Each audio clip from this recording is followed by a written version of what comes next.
Hello everyone! Welcome to another Friday with Dan Fan. This time a little bit special of a Friday stream because this is Fanart Friday.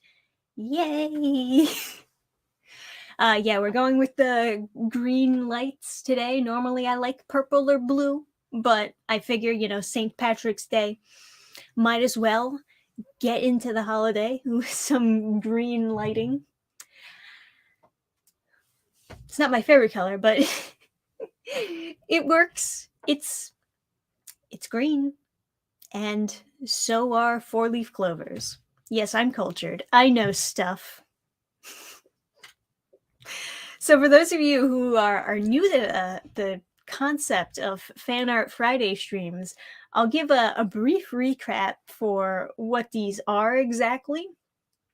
A really long time ago, I guess back when I was first starting off my channel, I got some fan art and I decided to put it into a stream and show off the fan art and, talk about the art pieces and whatnot. I definitely just went out of focus there, didn't I? I don't know how to refocus the camera. It's just auto-focusing.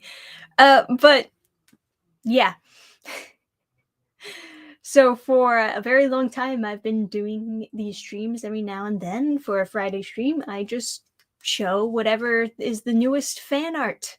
And then we call it a Fan Art Friday. And we can make this even more lax than the usual lax streams if you'd like. Although it's kind of hard to get even more relaxed than my usual Friday streams. It's just kind of always like this, isn't it?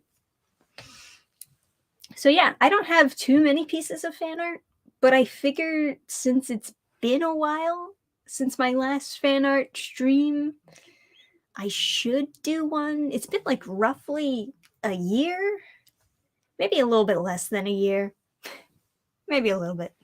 But where do you send fan art? Usually I get them through Twitter. Sometimes people tag me, sometimes people DM me. And other times you can send it straight to my email at trishkafari@gmail.com. My email is also on the channel page, so you can always just go there to copy paste if you are worried that you'll type it in wrong. I forgot that today's St. Patrick's Day. Yes, well, you are not as cultured as me. I came prepared with green lights. This is the green that I settled on. They have other, that's kind of green, but it's really more bluish. And that's just yellow, It's lime green, but it just looks yellow on the camera, so gotta go with the classic green here. Do you ever get spam? Yeah, I get spam. I get spam on the website too. That's part of the pain of just putting a contact us on your website page is just fucking spammers. Thanks for the donation, Maverick Christian. My fan art of Dan Fan shrugging. There you go. It's uncanny. You nailed it. Nice job, Maverick. Are you a fan of Redline? Yeah, Redline's pretty good. You mean the movie? If you're talking about a different Redline, then I have no idea what you're talking about. But if you're talking about the anime movie, then yes, I know exactly what you're talking about, and that's a pretty good movie. I enjoyed it. Green is the most relaxing color for me. Teach their own. My most hated color is actually yellow, which is funny because people say that yellow is supposed to make you happy, like it's supposed to be a happy color, but I hate it. I guess puke green yellow mixture is what really gets me, just burns my eyes, But I guess the most relaxing color for me is just blue or purple. Usually why I put on the purple lights. It's kind of a neat mix of relaxing and energizing, right? You didn't submit any fan art this time. Next time. Yeah. I believe you will, Kraken. Oh, hey, how was your St. Pat's? I had a good one. Went to New York and got some green donuts and then had banger McDonald's fries. It sounds like quite a day. Although, granted, I'm not a huge fan of going into New York. So I don't know about that part. But I didn't do much today. You can probably tell I got my hair cut today. That's why it's all styled. Normally I don't have my hair down. But I figured, I might as well enjoy the styling while I can. Just whoosh. Man, it got some good airtime, didn't it? Just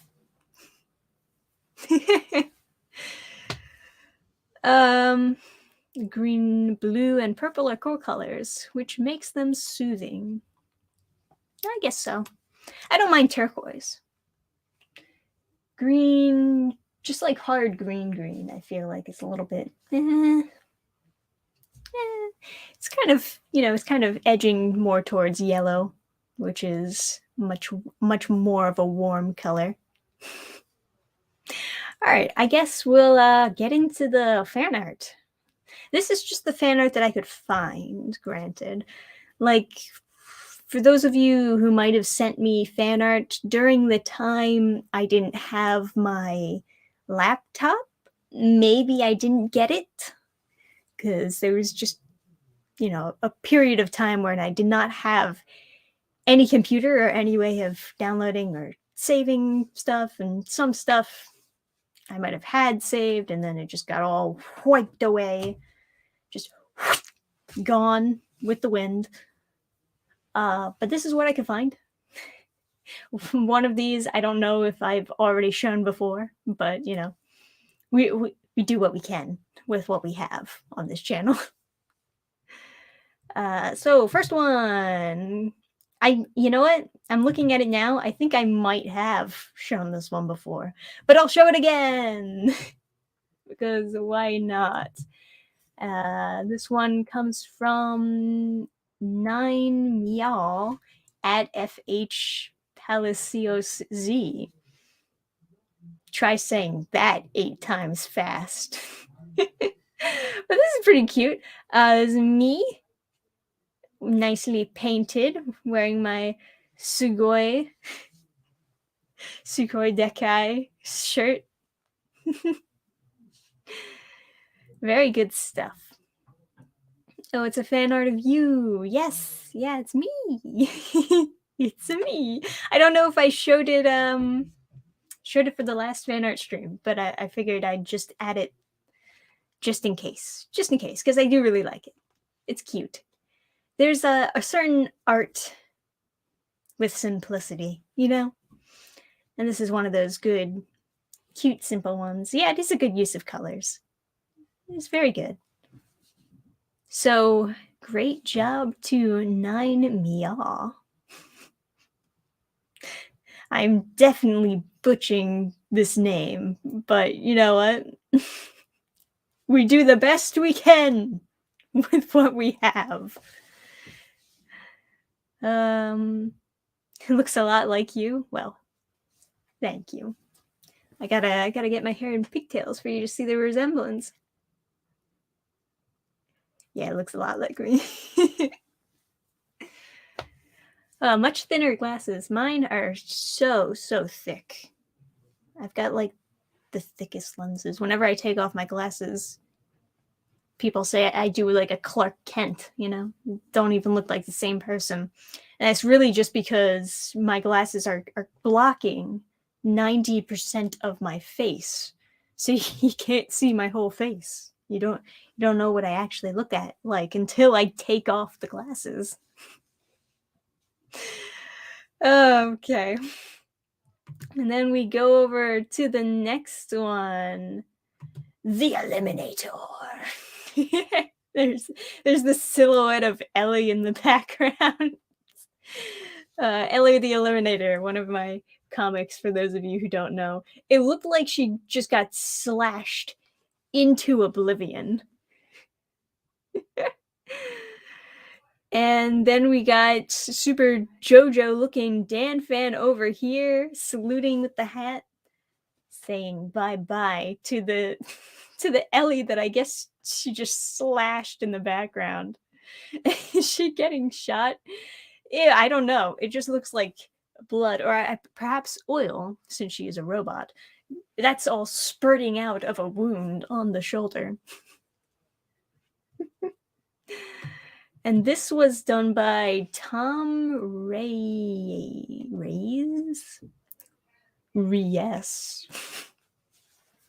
I'm gonna go with Tom Reyes. I think it's about as good as I can get. And don't forget to check your bike for explosives before you ride. Very true. Very true. Solid advice. The Eliminator joins the battle. It does kind of look like that, doesn't it? Perfect. Dan's Bizarre Adventure. Oh, something like the Persona games? I could see that. Yeah, never see you coming. I wouldn't even recognize you if you cosplayed someone who didn't wear those blocky glasses, which is like 90% of these characters. Yeah. It's funny, there is definitely a crowd of people who really like that archetype of character who wears the glasses. I know somebody who's done like a whole webcomic where like most of their characters have glasses because they also very much like that archetype. And I assume that they attract more people who like that archetype of, oh man, girls with glasses. Hell yeah. Temper Spanish is fluent. Hey, don't ask me to learn Spanish. I will butcher every language. I can't even pronounce English. You think I can pronounce another country's accent? You're wrong. Can't do it. Alrighty, and what's next on the list? Oh, this one I got through email. And this is an Oh Girl fan art from Melody Vitek. I'm sure that's not pronounced that way, but that's how I can say it. We got Oh Girl. Amari is doing like the boba meme, balancing on her breasts and drinking it. We got Jack over here like, see, I told you it would work. And there you go. That's why you need those big booba to balance the big boba. That's how you do it. So not too shabby. Not too shabby. Anyone else find it odd when futuristic comics, movies, etc. have people wearing glasses? Like in the advanced future, we still can't fix vision deficit. I don't know why. My eyes just like crapped out in that moment. Yeah, that's an interesting point. One of the funny things about Cyberpunk when it came out, the video game, not the role-playing game, but Cyberpunk was like really selling itself on the idea that you were gonna be able to like really, really augment yourself to like the point of having really weird things. And yeah, when it finally did come out, not so much. They cut a lot of content, which I guess is just because it was so late that they were really, really pushing it at the end of the day. But I would have really liked something that focused more on the idea of like really having strange augments that could do all kinds of different things. Like we get a Inspector Gadget hand where it's like multi-tools, right? You could, focus your character on lockpicking rather than just strictly hacking into a mini game. You could also just and then open the door that way. It's a thought. I mean, all the all the computer locks really do is control a physical lock. So why wouldn't you also just be able to to unlock it with your multi-tool hands? Eh? I might sound like an idiot right now, but I'm just saying. Brown bricks. Yeah, just throw the brick through the door. In the future, your glasses will have sight magnification, heads-up display, built-in Wi-Fi, and 24/7 connection to Grubhub. There you go.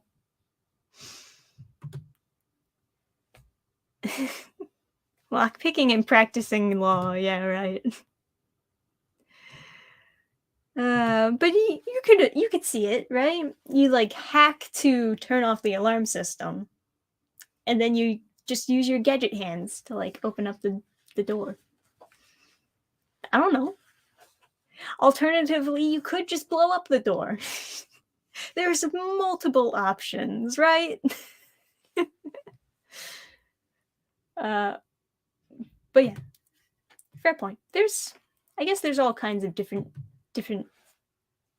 paths that we can take in the future, depending on like what has the most demand to be invented, right? Because there's definitely a lot of inventions that we see in futuristic movies that are 100% possible to create with the technology that we already have, but we just don't make it because there's not enough need for it. There's not enough demand for it, I should say, and it's too expensive to make. And that's like a lot of inventions that we see in these futuristic movies. Like they're very cool, but there's no demand for that stuff, and then it's just too pricey. They would never be able to sell the invention. But there are some things that they have been able to sell, like the mirrors thing. There's a lot of futuristic movies and stuff where you see like holograms in the mirror. Like, it tells you what time it is and talks to you and stuff like that. And if they are like selling an actual mirror that does all that, and they're trying to sell it based on like the fitness, because they gotta hook you. They gotta make you believe that you need it. So they're like, oh, well, we put in a fitness program into the mirror and you can work out in front of it and you can watch yourself work out. But it just like reminds me of the Wii Fit. So I'm thinking to myself, yeah, that's yeah. Good luck. Good luck trying to sell it with that hook. I mean, how much is that mirror thing anyway? I think it's a lot of money. It's gotta be, right? Man, you gotta really want to stay fit or live in a cyberpunk universe if you buy that mirror thing. But yeah, there is like laser eye surgery right now, and you could kind of see that as like a biopunk quote unquote thing. People can just go to a doctor and be like, yo, fix my eyes. and they'll fix it. And I think the thing with laser eye surgery is eventually you do have to go back to keep on adjusting it. So you have to keep on getting the lasers in your eye or something. Something to that effect. And it's very expensive. It's expensive to do it, and then you have to keep going back and keep on paying for it. So once again, it's not really for everybody. Maybe in the future it would be less expensive to do that, but maybe some people want to attract those who are attracted to the girls with glasses. So maybe they'll keep their lenses regardless. Yeah, stick with the glasses. They're cute. I do have contact lenses. I just never wear them because they're kind of irritating. Yeah, that's another thing. Everyone thought, oh, glasses will be of the past because now we have contact lenses. But yeah, not as nice as wearing glasses. Yeah, I'm fine with my glasses. Glasses are hot. There you go. you'll attract all the people that are that are attracted to the glasses then. That's one way of looking at it. I mean, really, yeah, I don't think there at some point there was like some stigma against people who wore glasses, but I don't even think it was that much of a thing. As much as you see it in media where like a kid's being made fun of because he wears glasses, I don't think it was as common to make fun of kids. I think that it's just the thing the bullies want to make fun of the one thing that makes you different. And so they just pick whatever they got. They're like, ah, shit, you wear glasses. That's it. That's why you're lame. You know? But they're just searching for a reason to make fun of you. And they'll take whatever they can get. But I don't think that people really actually cared that much about people wearing glasses. The beautiful long trope, yeah, right?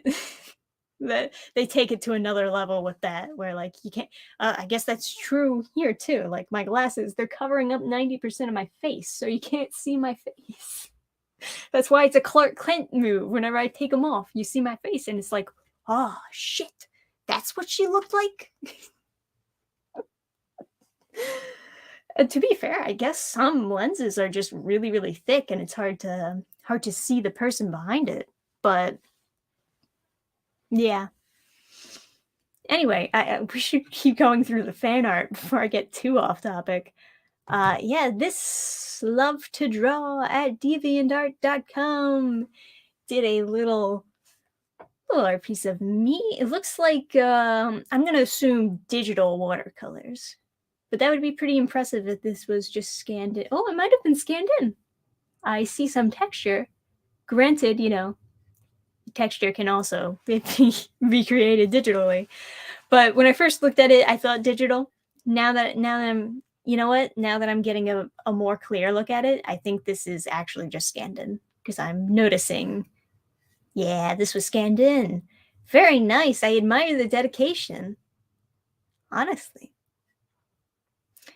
That's some authentic artwork right there.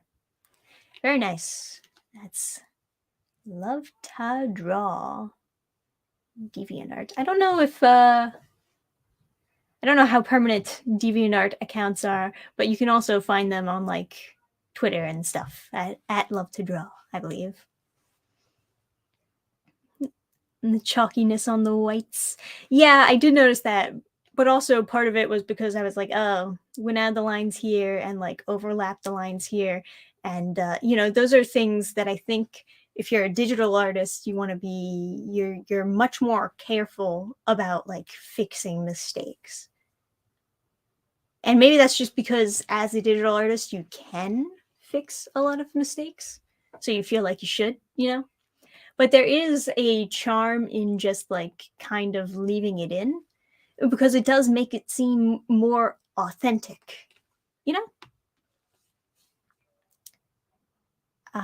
Looks like a good representation of you as an anime character. Yeah. I guess a lot of these are kind of anime-ish, which I understand.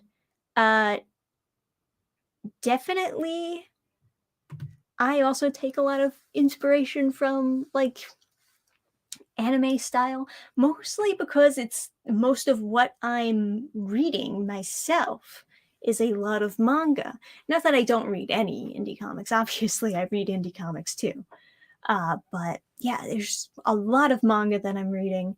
And it's funny, as I'm like reading through it, I'm noticing like all these very different techniques of approaching art and of approaching an art style.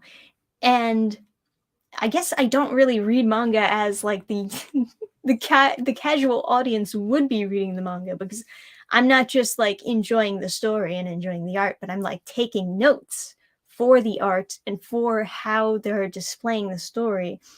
And I'm wondering, how can I apply this to my next comic, or, to Horizon Quest, which I'm currently working on. That'll be launching on Indiegogo April 6th. Gotta throw in my plug there. But yeah, so I find myself now taking some of those techniques that I'm seeing in some of the manga that I'm reading and like trying to put them in some of the pages I'm doing for Horizon Quest. And then I'm like, oh, that looks really nice.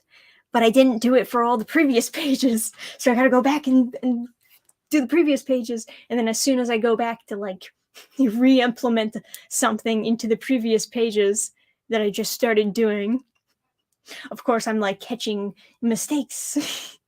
So like, now I got to fix all this, and that. I've basically exported like the same few pages a million times already because I keep on changing exactly how I want to do something on a page. But it is kind of, I don't know, relieving that I can go back to previous pages and catch mistakes. In a way, it's kind of anxiety inducing because you know that the pages aren't perfect yet and you want them to be absolutely perfect when it goes to print. You want the best version of the comic that you can do at this point of your life. But at the same time, it shows that you're improving pretty rapidly, that you're able to find a better way to do something that you weren't able to do the first time. It's like it's a 60-page comic, right? So it's pretty long. I'm working on this for a pretty extended period of time, but that's still like really fast progress to be able to pick up on new techniques and new ways to do things as you're working on just one comic. So if you do find the art's slightly improving throughout Horizon Quest, when you finally get that comic, that's probably going to be why. It's going to be wise because I'm picking up, I'm learning. But yeah, so it's a mixed feeling where you're like, oh wow, I'm improving so much. All these newer pages that I'm doing look so much better than the older pages. And then on the flip side, you're like, oh god, all the older pages look worse than the newer pages. I gotta go back and fix them. Where's the HQ fan art? Good question. Hey guys, get to work. Where's the Horizon Quest fan art? Get to work, guys. Oh, I get the same feeling with the minis I paint. I've got to get good at painting minis because I want to start selling figures on my website. This is the Ellie figure I did a while ago. I want to start selling more of the figures with creating the 3D printed. That's what I'm trying to say. 3D printed figures on my website because we have a 3D printer, and all I would have to do is like pay for the 3D modeler to get it worked out. And then here's the thing: I print it in white, and then I have to paint it. And as much of an artist as I am, I'm not quite as skilled with a paintbrush, especially when you're painting on super curved, complicated surfaces. So I'm a bit messy. I've got like the shaky hand syndrome. And I know there's ways around it, but I need more practice, I guess. That's the real thing. Practice makes perfect. It is true. I started one, but my inking sucks. It's okay, man. My inking is not very good either. I still haven't really gotten around the concept of completely dark black shadows yet. I should do more like research into how exactly I want to do, the inking, but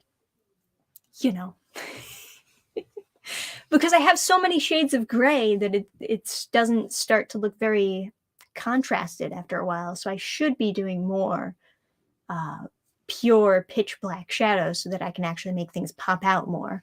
But it's just one of those things that I really gotta work at.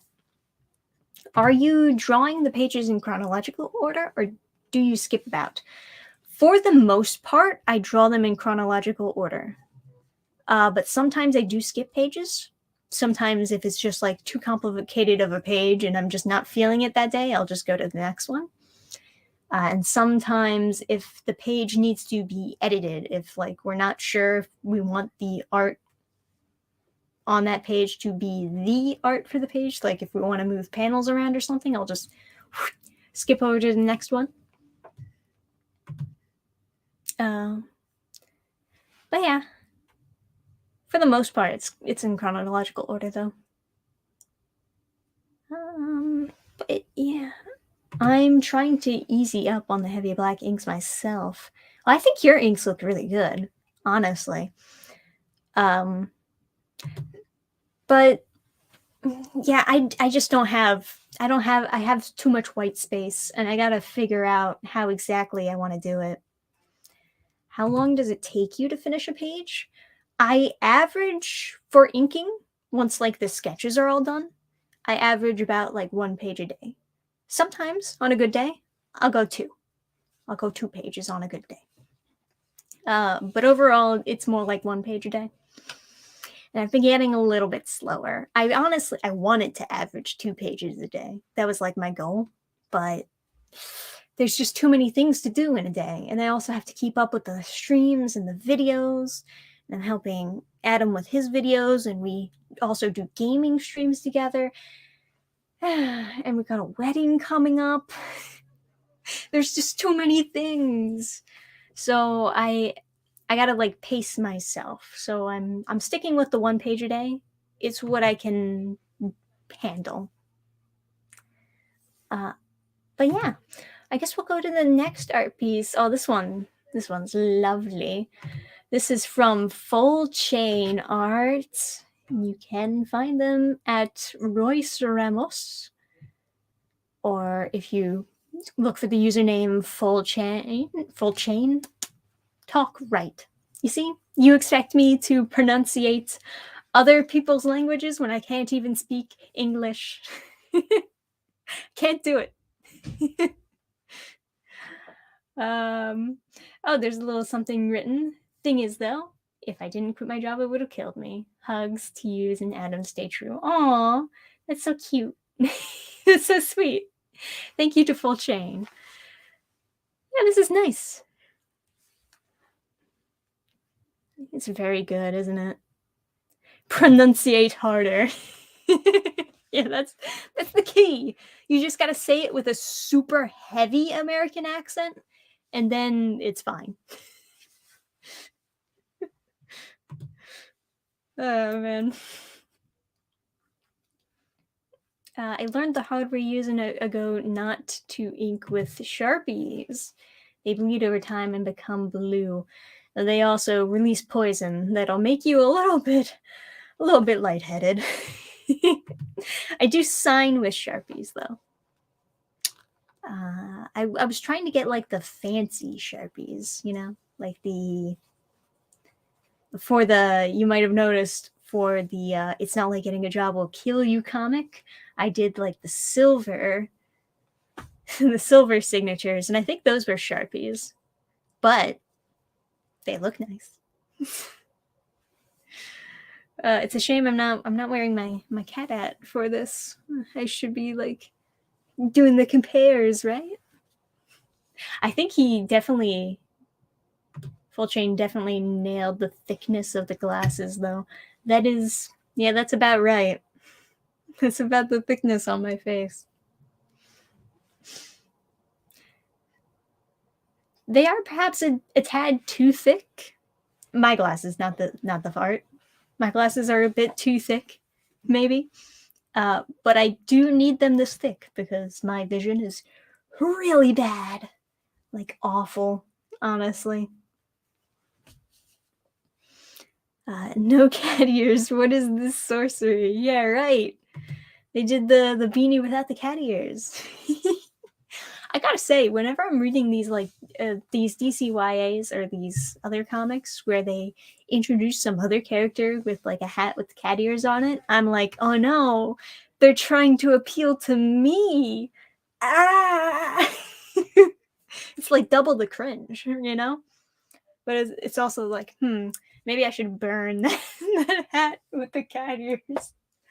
Maybe I should just dissociate from that. It's not cool anymore. It's not cool anymore. Gotta burn the hat. I got that hat a really long time ago.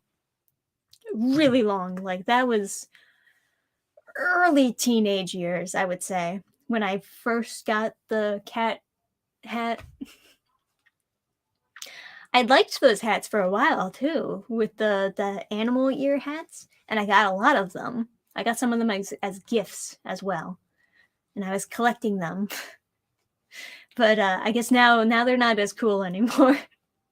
They weren't cool when I started wearing them either. I just thought they were cute, and now they're cringe. Unfortunate. But sometimes you gotta commit to the bit. Yeah, it's part of your brand now. Exactly. You gotta stick with now. Now I have the hat. Gotta stick with it. 2016 ruined that style of hat. Once they're everywhere, chances are it's ruined. I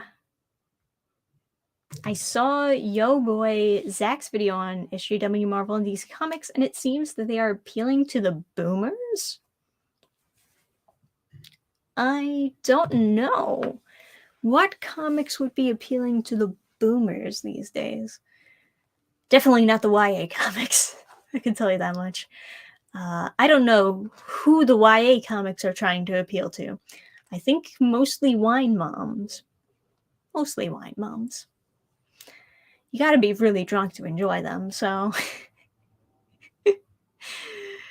They tried to bring it back for Catwoman and the Batman. Oh, the cat hats, maybe. The hippie part of that generation. Oh, that's true. That might be an audience that they're trying to hit. I don't know. Perhaps. That's a good theory. But yeah. Glad I got rid of those comics. I'm so glad I got rid of those DCYA comics. Some of them, I played up on the videos when I was doing the read-throughs, but some of them really did really make me feel bad after reading them. I think most people did kind of suffer from high school years. Teenage years are so rough. I can't really nail down exactly why, if it's hormones, if it's the high school I went to, if it's the social pressure. I can't exactly pinpoint what it is that made those teenage years for me so miserable. But that's about where depression started for me. And into adulthood, I've been able to maintain it so much better. I'm very lucky to be surrounded by people who are very supportive of me now to help me maintain it. But yeah, reading those DCYA comics, that brought it all back. No joke. After reading those, I was depressed again. I had it. That's also why there's such long breaks in between, when I go over to the next one, because I need a break. I gotta get my spirits up again after reading those. Oh God. Catwoman one was especially frustrating. Ugh. Anyway, I'm glad to be rid of them. No regrets. Anyway, no more depressing stuff. I got one last fan art for you guys. It's from the guy known for going above and beyond, Ryan Gillen. And it's a fan animation from Oliver, from It's Not Like Getting a Job Will Kill You. Quite frightened, warning signs going off. I gotta say, I do love the fan animations. I know that they're usually a lot to demand for, because I've done some animations myself, and they're a pain in the ass. They're a huge pain. There's a reason why I transitioned to just doing comics. But goddamn, animation is such a beautiful medium. Yeah. Even like a tiny GIF like this just sets off something in my brain where I'm like, oh, yes. Yes, this is good. Yeah, it is cool. Is It's Not Like Getting a Job Will Kill You available on digital, or will it be soon? Yes, it is. It came out digitally first on the website. You can most certainly go hit that up if you haven't already. It's available in digital and print right now on burningstarcomics.net. So, no matter where you are in the world, you can get it digitally. Although I only ship to the States because I still haven't figured out international shipping. It's difficult unless you know the right people. Otherwise, you gotta fill out these forms. You gotta go through all this fucking shit to ship shit internationally, and I don't want to deal with it right now. It's too busy of a year, man. I'm trying to. I did this comic. That was 30 pages. Now I'm on a comic that's 60 pages. Almost done it, but still, so there's a lot of time. And then I gotta attempt to finish up Sonic City Witch. There's a lot of stuff going on this year. I don't think, honestly, I don't think I'm going to be able to do the Sonic City Witch campaign this year. I might be able to. It might be possible, but I think we'll have to like push it to next year. Just because there's just too much going on, I really want to do it this year though. If time permits it, I would love to do the Sonic City Witch campaign in October and have some pages of the last issue to show for it. And if it takes like a year to fulfill the campaign, I think I'm fine with that. Not everyone will be fine with that, but if it takes another year to finish up the last issue, which will be the longest, I think, of all the other issues, it's going to be a little bit longer. But if it takes that amount of time to do it, that would be fine. It's just I'm not really quite sure where we're landing on the timeline for that. So I don't want to make empty promises that I can't fulfill. I don't want to be one of those people that all the fans learn to hate because they didn't fulfill on time. But yeah, make sure to work sustainably. True facts. True facts.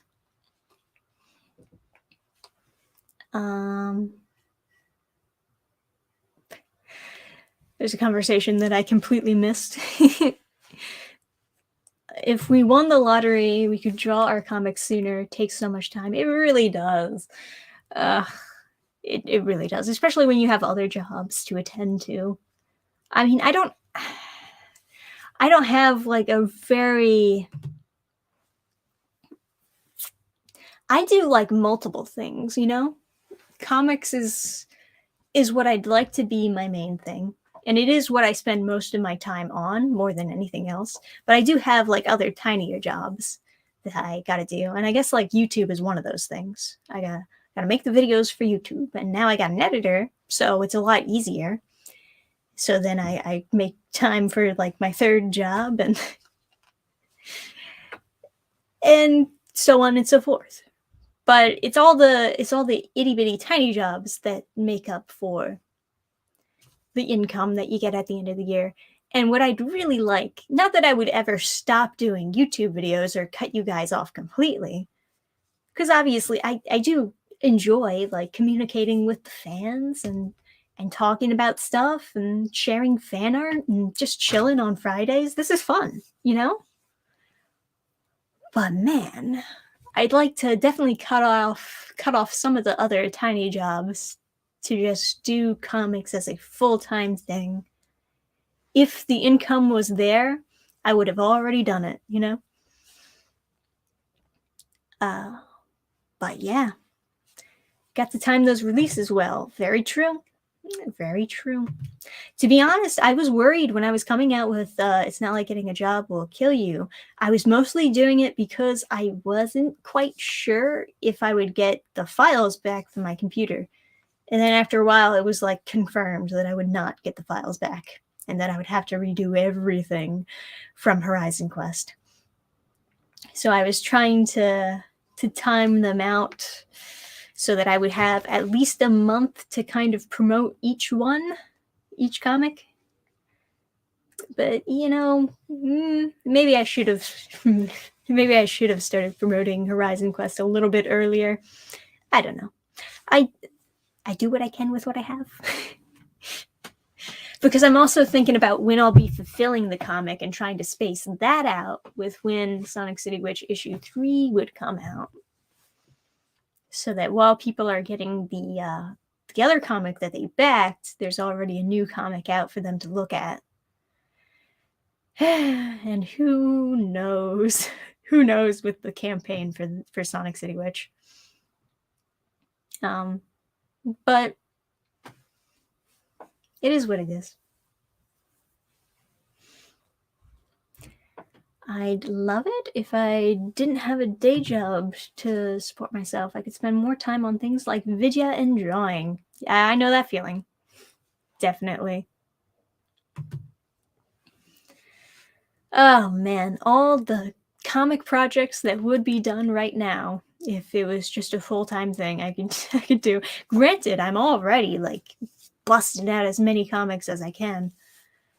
Oh, but man, this is only a small percentage of my power, you see.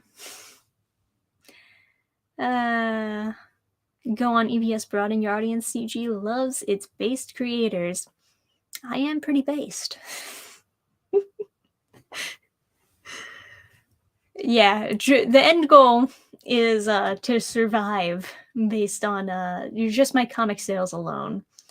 I've been saying for a while now that my goal was to like get a consistent 500 sales per comic. Yeah, it's like still kind of struggling on that part. This year, I believe my new comic, It's Not Like Getting a Job Will Kill You, made around 150 sales, like kind of in that ballpark, which is not exactly where I want it to be per se. But I will sell more because I will be going to fairs and other stuff. And I'm hoping to also go to more book fairs every year or cons. I'm going to a con this year, although I'm not sure it'll be really worth the price that it is to get a booth, because the booths, the tables to like have a spot to sell your stuff, they're pretty pricey for these cons. And I get it. I get why they're pricey. But I also know that original stuff does not sell as well there because they're looking for characters that they recognize. They're not really looking for new stuff to get into unless it's like official. If it has the official stamp on it, straight from Japan, still in Japanese, that's when they're like, this is what I want.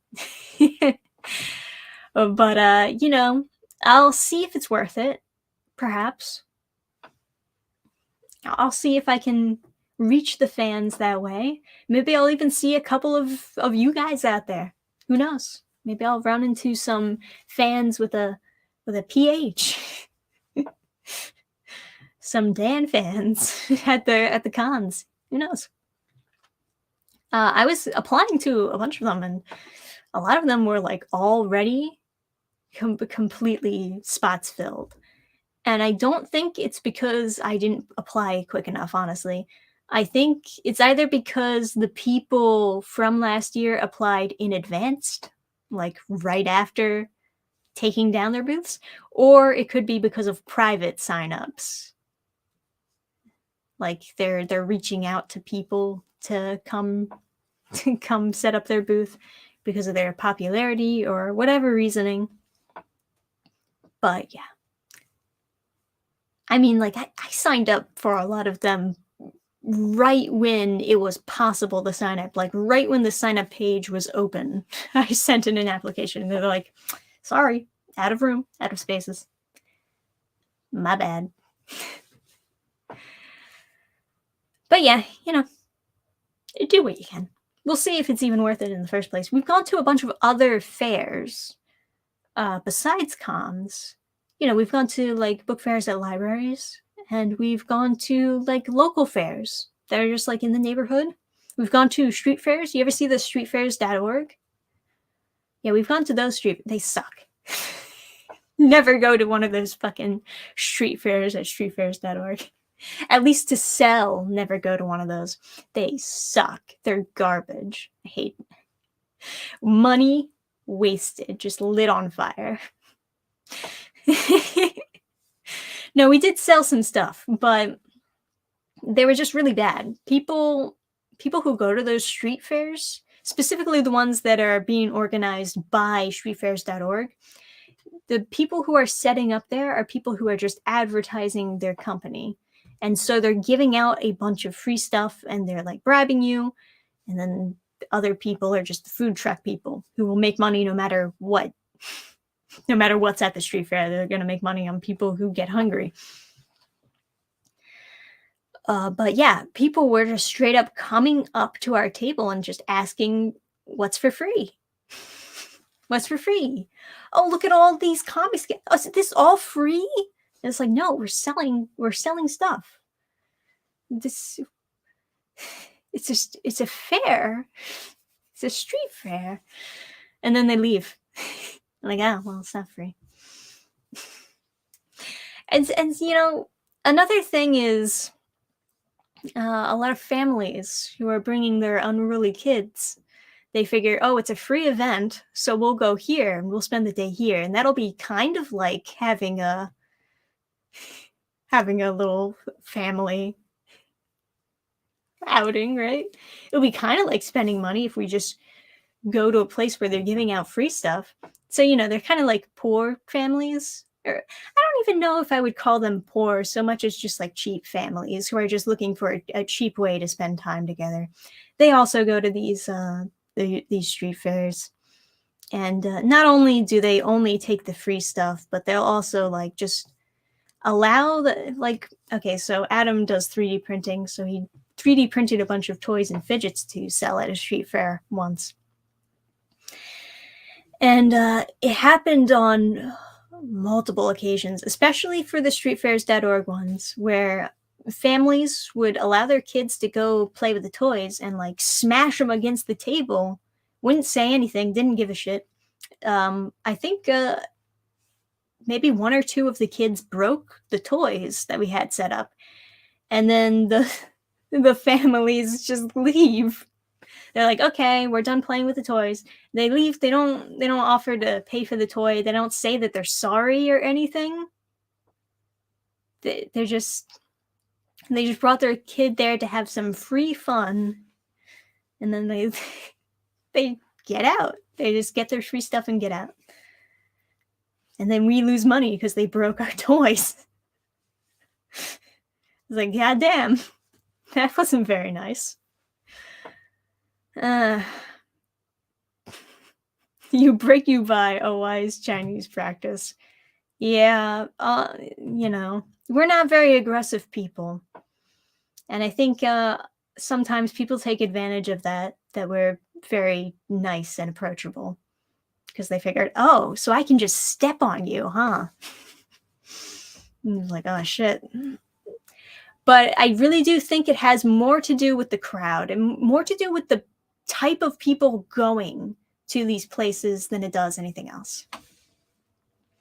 Because we didn't have these problems at other fairs we were going to. It really was just streetfairs.org. The way that they set up the street fairs, they only have people giving out free stuff, and so they're attracting a crowd of people that just like want some free stuff, basically. And then they don't care what their kids do, and it's what it is. We've literally had people like come up and say, like, I didn't bring any money. I can't buy your stuff. Sorry. It's like, okay, so you went to a fair without any money, huh? I see why you went to the fair. You're getting your totes and filling them up with, I don't know, what were they giving out? Pens and there was some place that was giving out t-shirts with like the company brand name on it. And then I guess there was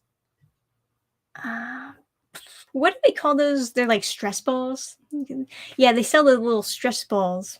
Or they don't sell them, they give them out for free. That's the whole point. But they have like a little brand name on it. You just squeeze, and they might have some fidgets with the brand name on it also, which is bad if you're selling fidgets, because then they just assume it's free and start breaking them. But you know how it is. Thanks for the donation, Maverick. I just bought It's Not Like Getting a Job Will Kill You. Luckily, the price of the comic was less than the super chat. Well, thank you. Thank you for purchasing the comic. It does mean a lot, even if it's just digital, guys. Even if it's just digital. It means a lot that you're showing interest in the first place. Gives me a little bit of confidence boost, right? You got to keep up that motivation. But also, you know, we're looking to hit a goal. We've got goals in mind. I don't have the... Adam takes it down whenever he's doing his videos. But we've got goals. We've got Graph. Look at Graph. We're all the way down here. We gotta get it all the way up there.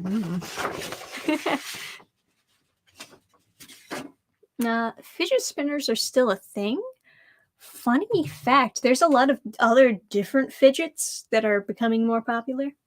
The fidget spinners were a thing, and we have sold fidget spinners before, but they're not the main thing that sells. We have these other, I think they're called infinity cubes. Those sell like crazy. Those are good. Those are good, yeah. They're basically just these cubes that they kind of look like a puzzle, but they just fold infinitely. And then, you know, you're fidgeting with them with your hand, and you're just folding it over and over. It's quite addictive. Yeah, it's good. Good stuff. We also just have regular toys, you know, just like little dinosaur figures and stuff like that. I bought It's Not Like Getting a Job Will Kill You purely because you shilled it on one of these live streams. So make sure to keep doing that. Yes, please, everyone, buy my comics. Go to burningstarcomics.net and pick out something you like.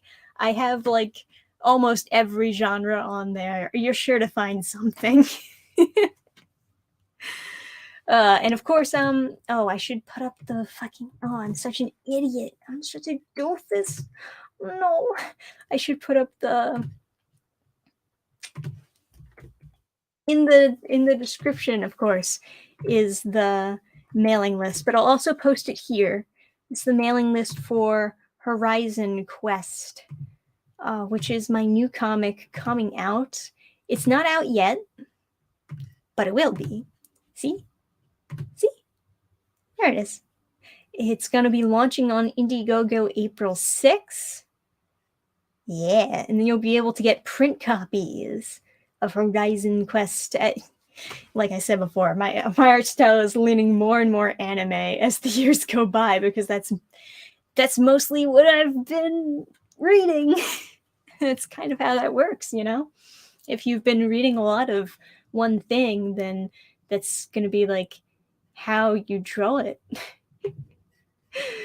But yes, go check that out if you haven't already. The reason why I want you guys to sign up for the mailing list is mostly just to like gauge how much interest there is in the project, and it also makes sure that you're notified when it launches, so that if you are interested in it, you can go get it immediately, because it's important to do really well on Indiegogo on day one. And that's something that I don't see as many people talking about when they do an Indiegogo campaign. But if you're doing really well with funding your project on day one, they'll keep on promoting it on the trending page. And it helps, like, as you roll throughout the month, throughout your funding period, you'll be able to to get higher chances of reaching your goal. So that's what we want. We want to reach this goal and get some physical copies of Horizon Quest in your hand. Where can see you comic again? Where can see your comic again? That's a good question. You know what? I'll post burningstar.comics. This is my website that I'm posting in the chat, where you can find other comics of mine, comics that I've done in the past. Maybe you missed a campaign, or maybe you just want to pick up something new. You can find all the comics that I've written on that website, along with some of my friends' comics as well. Feel free to pick one up. We have digital as well as physical for some I think are sold out with physical. So it really depends what you're looking for. But we do have physical prints of It's Not Like Getting a Job Will Kill You. We have digital versions of It's Not Like Getting a Job Will Kill You. And we also have Now Hiring. We have Oh Girl. Some of you fans of that, right? Is Street Levelers there? No, Street Levelers is just not there. That's a good point. I do have freebies on there. I have freebie comics of some web comics that I made. I put up on the website. But you know, I've honestly been thinking about taking that part of the website down and not having the freebies section anymore. I don't know. Because I haven't really been seeing that much interest in it. And I kind of get it, because the comics that are free on my website are definitely lower quality than the ones that I actually put in a lot of time and effort into making so that I could sell it, you know.